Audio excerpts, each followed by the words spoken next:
Jadi kerja di outsourcing tuh gampang apa enggak sih? Jujur nggak selalu ya. Nggak selalu ya.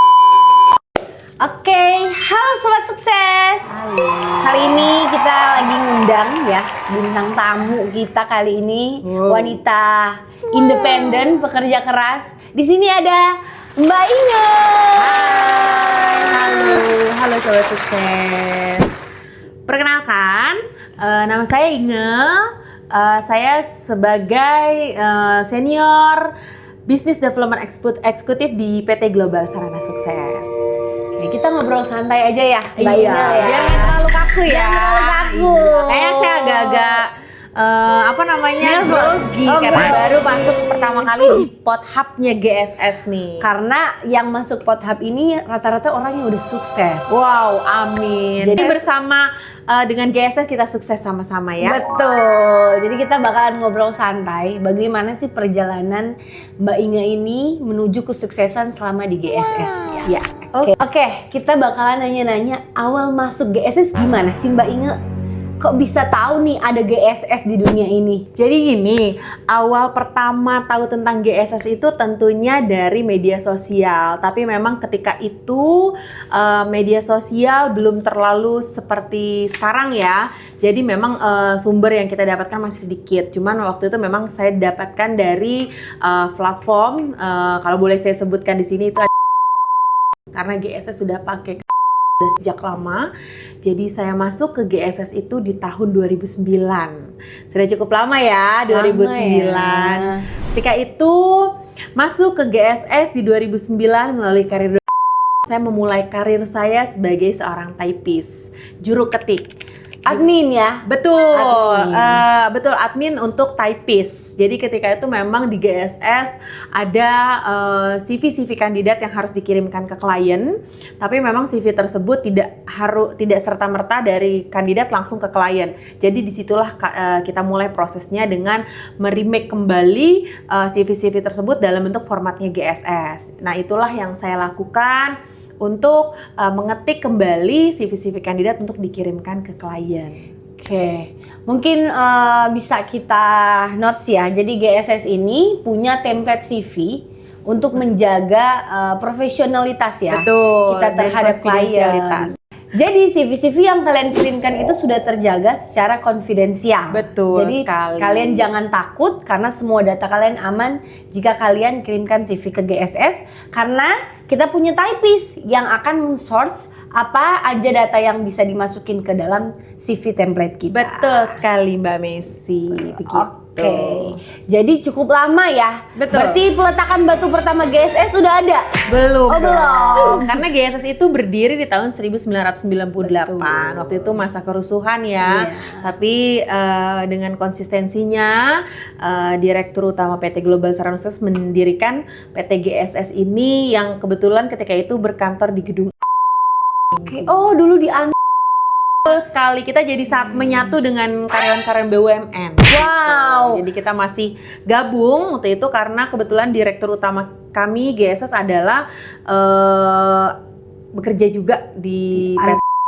Beliau mendirikan PT GSS ini. Berarti nyaru ya sama karyawan negara ya? Iya, nyaru. Bisa dibilang kita karyawan BUMN juga kayaknya ya. Oke. Jadi GSS ini cukup survive ya dari zaman, kalau dengar omongan Mbak Inge tadi, dari zaman kerusuhan, perang lagi, kerusuhan. GSS itu udah survive sampai dengan detik ini. Betul, karena memang konsistensinya GSS ini di bisnis outsourcing itu merebak atau meledak ya istilahnya di tahun 2000 waktu itu, karena kita banyak bekerja sama dengan perusahaan-perusahaan tambang, oil and gas, lalu kita juga ada perusahaan telco.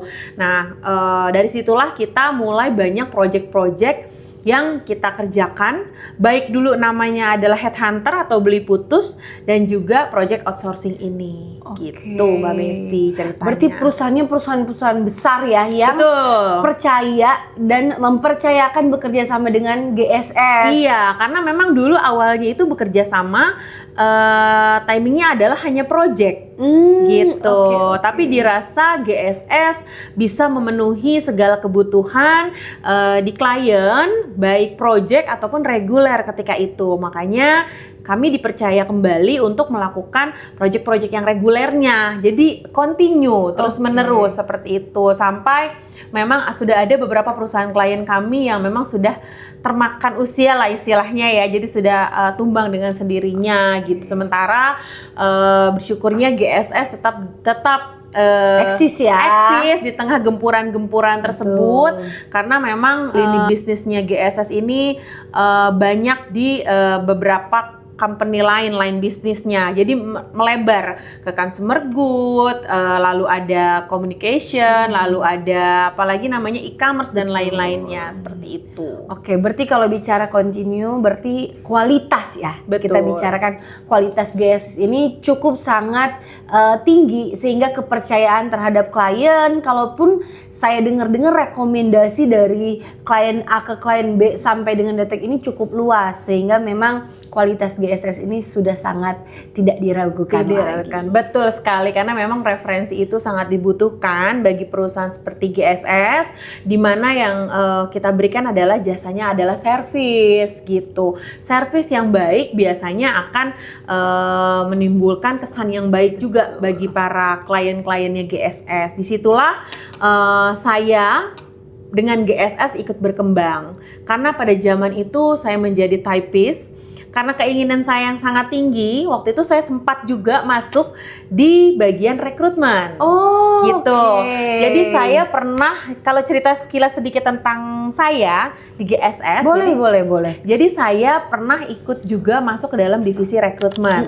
Di mana di sana dulu rekrutmen manager kami mengajarkan bahwa kamu bisa tidak hanya menjadi typist. Jadi ketika itu saya waktu itu zamannya masih manual ya, belum seperti sekarang ada sistem. Udah by system ya semuanya ya. Kalau dulu zaman masih manual, jadi CV kandidat yang masuk itu kita sortir berdasarkan posisi. Dulu ada yang namanya outner, di mana misalnya kalau admin itu ada kode-kodenya. Misalnya admin itu A1. Nanti saya harus memfiling kembali admin itu dengan kode A1 pengalaman di berapa tahun. Misalnya 1 sampai 2 tahun itu kategorinya C. Kalau 3 sampai 4 tahun kategorinya B. Kalau di atas 5 tahun kategorinya A. Jadi dengan begitu ketika itu ya memudahkan para rekrutmen mencari database kandidat di mana sesuai dengan pengalaman dan posisi terakhir. Seperti itu. Begitupun dengan posisi yang lain seperti accounting itu ada A2. Ada juga bagian tax atau audit itu T1. Ada juga resepsionis R1, ada sekretaris S1. Jadi banyak waktu itu saya memfiling database dibuat kategori ya. Betul. Lalu saya simpan, saya susun di outner di mana nanti saya akan susun per tahun. Karena kan CV itu terus kita gunakan. Misalnya yang kita gunakan, kalau misalnya CV tersebut belum kita gunakan atau belum ada yang sesuai, biasanya saya akan lakukan update CV. Jadi biasanya saya akan menelpon kandidat tersebut untuk meminta update CV. Jadi nanti kita bisa memperbaharui CV tersebut dan saya masukkan kembali ke dalam outner sampai CV tersebut dipakai oleh rekrutmen gitu. Dari tahun 2019 Ibu Inge sudah 2009 ya? 2009. Ya. Dari tahun 2009 Ibu Inge ini sudah memiliki profesi di rekrutmen. Ya. Saya ternyata masih SMA kayaknya itu ya. Masih Jadi SMA ya umur kayaknya kita ya. SMA atau SMP beda-beda ya. sedikit lah ya. Beda sedikit lah ya. Karena Gitu. kuliah saya 2016 ya. Berarti ilmu secara rekruter ini cukup sudah sangat dalam ya. Ya. Dan pastinya kita tahu nih banyak tantangan terbesar selama GSS berjalan dari tahun 97 dan Ibu Inge masuk di 2009. Apa sih kira-kira tantangan terbesar yang sudah dilewati nih dalam proses bekerja di GSS ini, Ibu Inge? Oke, tantangan terbesarnya mungkin ketika di zaman tersebut saya masih di rekrutmen adalah memang GSS ini belum didukung oleh sistem ketika itu, karena sistem baru masuk itu sekitar tahun 2013 ke sini ya. Jadi memang semua serba manual, pengetikan secara manual, lalu pengiriman database dan lain-lain. Jadi belum ada input data kandidat ke dalam sistem dan lain-lain, semua masih dirasa manual. Dan mungkin tantangan terbesarnya adalah ketika itu GSS ini terkenal dengan perusahaan headhunter atau beli putus. Jadi sebagian besar perusahaan itu hanya tahu bahwa GSS adalah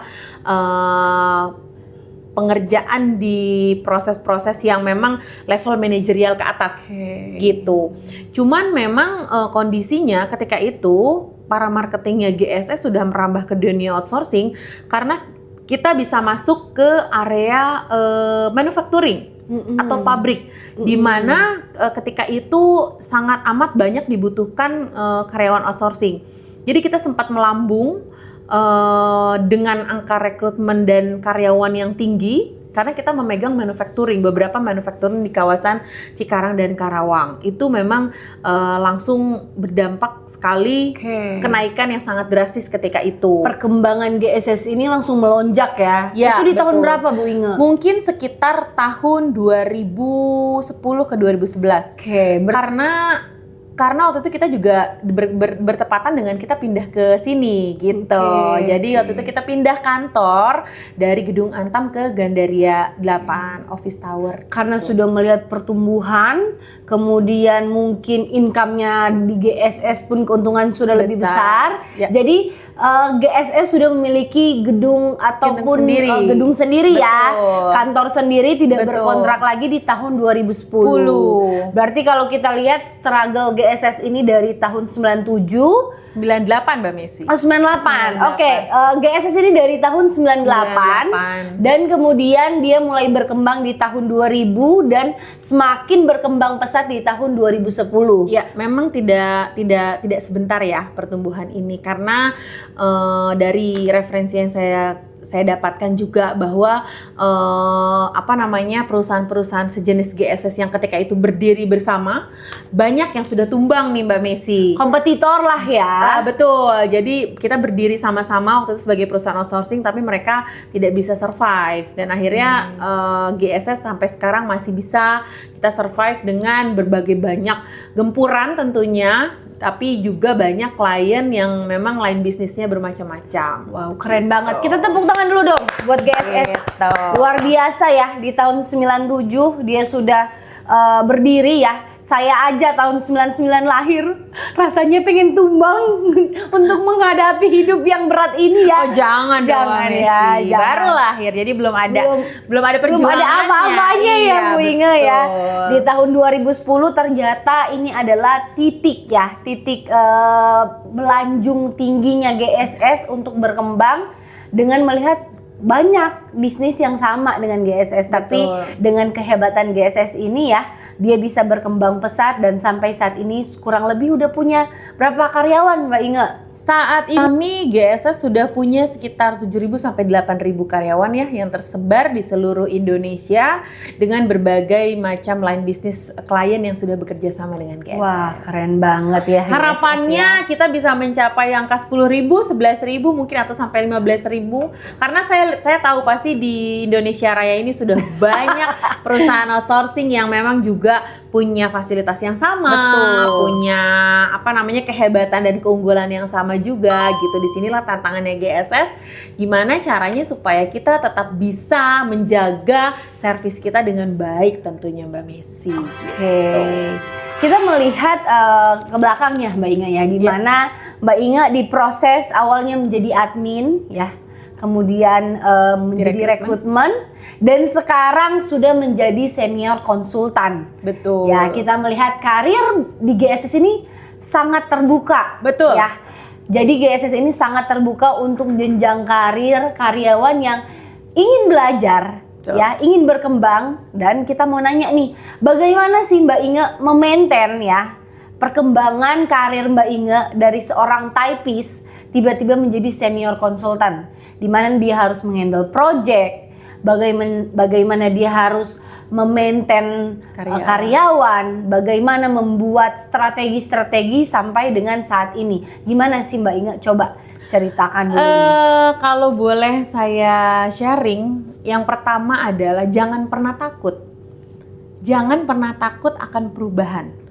Jadi dari diri kita sendiri, kita sudah mensupport diri kita dengan baik bahwa ketika kita mulai bekerja artinya kita sudah masuk ke dunia profesionalitas dan kita harus menjunjung tinggi itu. Dan yang terutama yang saya pegang sampai saat ini itu adalah kejujuran atau integritas gitu. Jadi dulu kalau saya cerita tentang karir saya, mungkin saya juga nggak pernah berpikir bahwa saya akan sampai sekarang gitu ya. Saya nggak berpikir bahwa nanti suatu saat saya akan menjadi seorang senior gitu, tidak. Saya berpikir ketika itu saya lulus sekolah, saya bekerja dan saya bisa melakukan pekerjaan saya dengan baik. Jadi buat saya pelajaran yang sangat berharga adalah jangan pernah takut akan perubahan dan jangan pernah takut untuk belajar. Karena itu kita bisa meningkatkan diri kita, kualitas diri kita itu dinilai dari pekerjaan kita. Apa yang kita lakukan dengan sungguh-sungguh, kita lakukan dengan ketulusan, dengan integritas yang tinggi, itu pasti akan membuahkan hasil.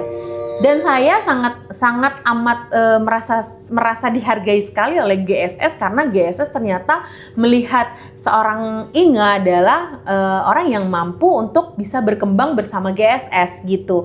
Jadi saya dikasih kepercayaan ketika itu tidak langsung menjadi seorang konsultan Mbak Messi.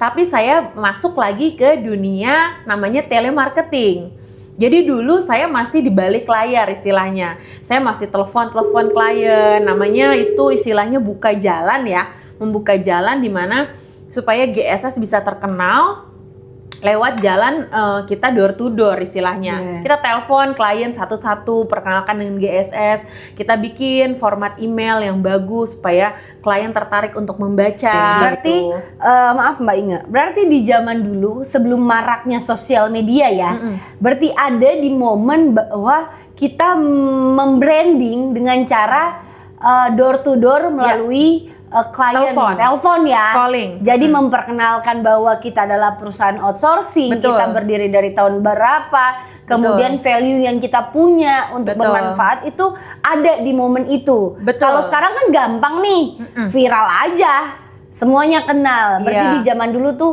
harus ngumpulin dulu nih perusahaan-perusahaan yang bisa ditelepon. Betul. Jadi kita listing nih, misalnya klien perusahaan oil and gas, perusahaan logistik, perusahaan telco dan lain-lain kita listing. Nanti kita setidaknya gini, kalau telemarketing itu kan tidak langsung diterima ya. Maksudnya kita telepon oke langsung itu hampir tidak ada.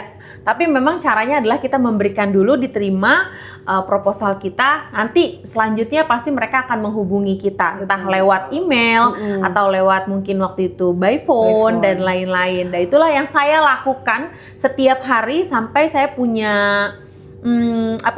punya target. Satu hari itu saya harus menelpon klien sebanyak 20-30 klien. Wow, gitu. Jadi cukup banyak ya untuk telepon everyday. Untung zaman sekarang tuh yang zaman pinjolnya baru sekarang ya Mbak Inge ya. Betul, kalau sekarang kayaknya dari dong. Zaman dulu udah ada pinjol, Mbak Inge nelpon langsung, maaf ya Mbak, saya nggak mau minjem. Pasti di reject ya. Betul. Jadi memang semuanya itu butuh proses, dimana kalau kita menjalankan semua pekerjaan itu dengan baik, dengan niat yang tulus, dengan segala sesuatunya ya dimulai dengan baik, itu pasti akan ada hasilnya. Terlihat sekarang kami atau saya terutama sudah banyak menghandle klien gitu, dan atas asas referensi juga. Jadi selama saya menjadi telemarketing, saya banyak kasih kartu nama dan lain, berkenalan dengan orang, saya mulai merasa yakin, saya maju ke manajemen bahwa oke, akhirnya saya bisa nih untuk menjadi seorang konsultan atau marketing. Saya yang maju, saya berani maju karena saya merasa saya sudah bisa, saya sudah mampu. Maju, saya baju untuk mempresentasikan GSS sebagai perusahaan outsourcing, lalu saya yakinkan klien gitu untuk memakai jasa kita, dan saya membuktikan lah dengan tim bahwa GSS bisa dan GSS mampu. Lalu setelah itu mereka merasa puas dengan jasa dan servis kita, lalu mereka merekomendasikan, mereferensikan, misalnya Mbak Inge masih di GSS kah? Masih bisa kah untuk handle outsourcing dan lain. Dari situlah masa kejayaan saya semakin berkembang. Wow, jaya, prediksi nih. Iya. Jadi kita bisa prediksi ke depannya Mbak Inge akan semakin jaya. Gitu. Karena kita bisa lihat yang bisa saya tangkap itu adalah yang pertama keberanian ya. Betul. Mbak Inge ya. Keberanian. Ketika kalian berani dan kalian tahu apa kapasitas diri kalian, kalian akan melangkah jauh ya. Betul. Dengan karir-karir yang kalian harapkan. Jangan sampai belum coba udah takut nih. Betul. Jadi ini pesan buat temen-temen sobat sukses ya yang mau melamar di GSS. Kalian coba dulu aja. Sekali dua kali interview gagal itu biasa ya. Jangan takut. Mbak Inge. Yang Betul. penting kita berani mau mencoba, dan kedua adalah jujur. Jujur. Ya, jujur. Penting. Karena semua pekerjaan didasari dengan kejujuran ya. Betul. Dibawa dalam doa semua pasti akan dilancarkan. Betul. Pastinya ya. Ya, teman-teman, kita akan lihat nih ke depannya teman-teman ketika sudah bergabung dengan sobat sukses ya. Dengan Bagaimana pertumbuhan teman-teman melalui proses yang kita dengar dari kisah Mbak Inge ya. Jujur, keberanian. Nah, Mbak Inge, nah dalam proses di GSS kan di sini sudah lumayan lama. Berarti total bekerja di GSS sudah berapa tahun Mbak Inge? Kalau dari tahun 2009 sampai sekarang udah 17 tahun. 17 tahun ya. Oh, udah Sweet Seventeen. Sudah lama ya. saya Udah di masuk sini Sweet ya. Seventeen ternyata. Karena belajar dari pengalaman, karena pengalaman adalah guru yang terbaik loh sobat sukses. Jadi jangan pernah takut untuk mencoba atau punya pengalaman yang lebih banyak, belajar yang lebih banyak supaya makin pintar. Begitu. Oke. Dengan 17 tahun, apa sih Mbak Inge yang meyakinkan Mbak Inge bahwa GSS ini adalah perusahaan yang terus maju ke depannya dan sebagai line bisnisnya akan tetap eksis Mbak Inge? Apa yang meyakinkan Mbak Inge selama 17 tahun sampai dengan detik ini masih mau bekerja dengan GSS? Karena pertama tentunya untuk diri saya sendiri. Betul. Untuk diri saya sendiri tentunya banyak perubahan yang terjadi ya. Mungkin dari segi benefit atau keuangan sudah pasti. Iya. Ya kan? Bisa dilihat ya kemakmuran ibu ini ya. Iya. Jadi kalau untuk pribadi memang sangat berpengaruh sekali. Terutama untuk saya tidak menyangka bahwa pengalaman saya ternyata saya bisa loh di dunia marketing. Karena dulu terus terang aja saya ini alergi sekali dengan yang namanya marketing. Saya berpikir bahwa saya nggak mau kerja jadi seorang marketing, saya nggak bisa gitu. Tapi ternyata ketika kita sudah terjun di dalamnya, ya ternyata kita bisa gitu melakukan itu dengan baik, bahkan sampai menjadikan saya seorang senior saat ini. Dan tentunya perubahan terhadap diri saya itu tentunya saya semakin dewasa, saya semakin profesional, saya semakin tahu banyak pengalaman tentang ketenaga kerjaan, paham tentang bagaimana kita bisa mengelola karyawan. Seperti itu sih. Kalau tantangannya di dunia yang sekarang ini tentunya banyak outsourcing yang sudah tumbuh nih. Betul. Yang baru-baru itu kan pasti banyak ya, startup gitu. ya. Betul, yang dimana mereka bisa memberikan harga mungkin lebih murah daripada GSS yang harga. Tapi kan kita tetap memberikan servis yang baik gitu kan, dengan harga yang kompetitif juga seperti itu. Jadi secara tantangan saya rasa GSS dengan berdirinya sudah lama dan sampai saat ini buktinya kami masih bisa memberikan eksistensi kita nih terhadap klien-klien kita gitu sih Mbak Messi. Berarti secara kualitas tidak perlu diragukan ya. Harusnya seperti itu, tidak perlu diragukan lagi GSS.